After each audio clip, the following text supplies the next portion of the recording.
Issue 160. The story starts out with Sonic in a meadow, with a castle in the distance on the small planet, and he's surprised that it doesn't just consist of the desert, which I was too, and says that it's at least peaceful here. This immediately made me expect that something bad would happen in the next panel. It's good that there's not just desert on this planet, because it would be totally unbelievable that the planet could support life with just desert. There'd be no water cycle. He hears a sound, and out of nowhere, some horse guy, who's ironically riding a dinosaur himself, antagonizes Sonic for trespassing on the Baron's land. Huh, this comic has someone named the Baron too. Sonic tries to run away at the speed of sound, and my intelligence is insulted as somehow I'm expected to believe he'd be caught in a net, when he should have sped away from it long before it would fall on him. And this never would have happened to him if he had just kept running through the meadow instead of stopping for no reason, making himself vulnerable.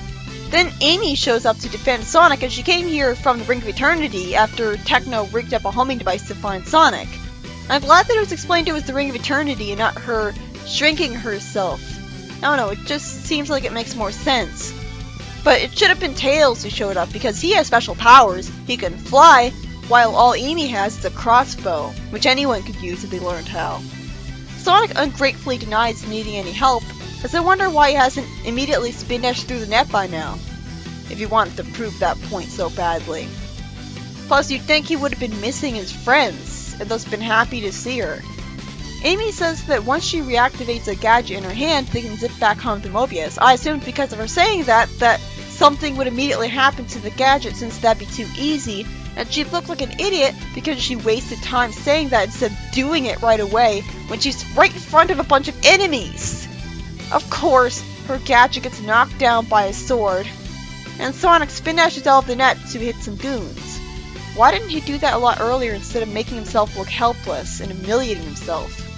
Suddenly, the same guy who's antagonizing him for trespassing looks sympathetic now and asks him and Amy to help rid the land of the Black Knight.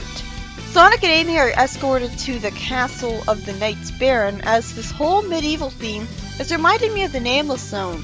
I'm wondering why Sonic couldn't have spent the story arc there instead, where it'd make more physical sense than in a microverse less the size of an atom. Sonic dickishly says that the Black Knight isn't their problem, and they're leaving this world soon. Though I don't blame him for wanting to go home as soon as possible, since I'd want that too, but this seems uncharacteristically non-heroic of Sonic.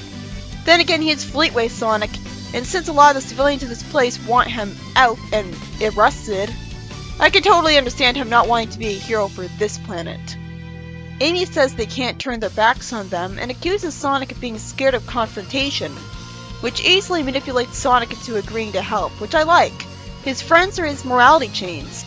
We cut to later with them wandering around a meadow, and Amy says that the Baron said the giant attacked his knights around this area, while Sonic callously dismisses them as wimps and asks how big the giant's supposed to be. You'd think, since he grew up in a fantasy universe, he would assume that the giant was really big and dangerous. Immediately, they get threatened by a large black knight from behind. Sonic spin dashes through his chest, which is oddly hardcore considering he had no way of knowing the Black Knight was just an armor full of weird floating little yellow beings, which he should have heard from his spin dash. For all he knew, what he just did would have left a very grisly result. And so he shouldn't have been written to do that so easily. Amy wouldn't like to see that. It turns out these guys are a peaceful race that disguise themselves in the armor to keep the evil Baron's nightmares from taking what's theirs. Go figure, the villains who attack Sonic for trespassing at the start of the issue are the bad guys. And I thought the issue was going to have an actual twist where they ask for Sonic's help as a hero after a Black Knight, who you'd think he would be evil with the black-colored armor, would turn out to be a normal person, but no. Amy lies to the Baron that Sonic was squished, causing him to decide to never go in the Critter's forest again, and then Amy reveals that the homing device was damaged in the fight and they're stuck here, because we needed to stall out the story arc some more. Why couldn't she have known that the second that it was hit away by a sword? Why did she take so long to tell him that? At least Sonic and Amy are looking on the bright side that they get to explore this world and give us some world building on it. but I'd rather learn about the history of Mobius than the geography of some physically impossible universe. And I'd rather see him explore the Nameless Zone, because then he gets to be confronted with the fact that Tails lied about being the hero and wrap up a plot thread. Plus, I think Techno should have come with Amy to this place. Then she could have just built another one in case the homing device was destroyed, which she should have anticipated to happen. She's supposed to be smart. The only story of this issue is by Lou Stringer, and was about Sonic getting threatened by some knights for an evil baron he should have easily ran away from at Sonic speed. Amy coming to the dimension with the Ring of Eternity, and then stupidly yammering on so much that one of the knights gets to destroy her teleporting device, stranding her here with Sonic. Then after a brief thing where the Baron asked Sonic and her to fight a Black Knight, it turns out it was just a disguise of some peaceful little floating people to protect their land from the evil knights. Which was a twist. Compared to not a twist, the evil knights are evil because they're threatening Sonic for being on their territory. Why else would they care if he's on some arbitrary part of the land? It's just frustrating because with this being issue 160 and all, I expect something bigger to happen than Amy being stranded with Sonic from her own stupidity.